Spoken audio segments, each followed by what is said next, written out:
पालक मंत्री बनाई गई है, ये बड़ी जिम्मेदारी। इससे पहले अजीत पवार थे पालक मंत्री, ये बड़ी जिम्मेदारी जो है वो दी गई है। आपको बता दें ये बड़ी खबर, जहां आपको याद होगा कि सुनेत्रा पवार ने अभी डिप्टी सीएम पद की शपथ ली है और अब ये जिम्मेदारी जो है वो दी गई है। इससे पहले देखिए सवाल लगातार ये उठ रहे थे कि क्या अजीत पवार जो है वो डिप्टी सीएम तो थे ही, लेकिन उनके पास कुछ ऐसे महत्वपूर्ण विभाग थे, क्या वो विभाग भी सुनेत्रा पवार को दिए जाएंगे? लेकिन अगर आप देखें तो 1 बाय 1 एक के बाद एक जो वो विभाग हैं, मतलब उस पर एनसीपी अजीत गुट का ही हाथ रहेगा, ये बताने की, ये संदेश देने की कोशिश और कवायद है। कुल मिलाकर डिप्टी सीएम सुनेत्रा पवार को यह बड़ी जिम्मेदारी मिली है। सुनेत्रा पवार पालक मंत्री बनाई गई है और आपको बता दें कि इससे पहले ये जो जिम्मेदारी है वो अजीत पवार के पास थी और अब ये जिम्मेदारी आपको बता दें कि दे दी गई है सुनेत्रा पवार को। बड़ी जिम्मेदारी, और अब देखना होगा कि कैसे इस पद पर रहते हुए अपनी जिम्मेदारियों का वहन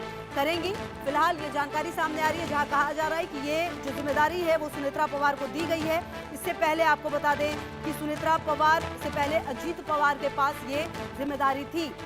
सुनेत्रा पवार को पालक मंत्री बनाया गया है और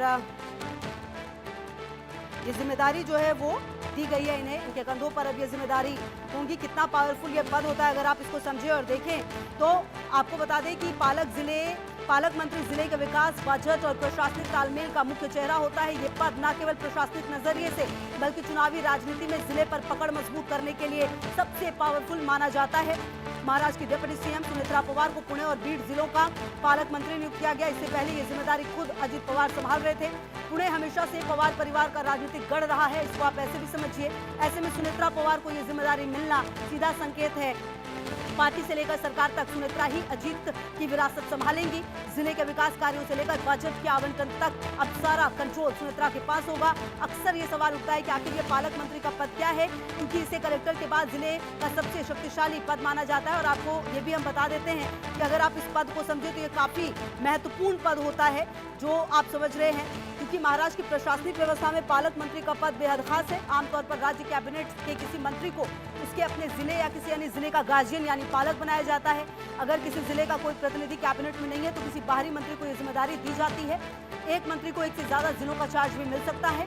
ये पद जिले के विकास और प्रशासन के बीच एक मजबूत कड़ी का काम करता है। पालक मंत्री ही वो व्यक्ति है जो सरकार की योजनाओं को जिला स्तर पर सख्ती से लागू करता है। आपको बता दें कि पालक मंत्री कानूनन जिला योजना समिति यानी डीपीसी का पदेन अध्यक्ष है। भारत के संविधान के मुताबिक हर जिले में डीपीसी का होना अनिवार्य है। महाराष्ट्र में इस समिति का नेतृत्व हमेशा पालक मंत्री ही करता है। इस कमेटी का मुख्य काम पंचायतों और नगर पालिकाओं के बीच तालमेल बिठाना है।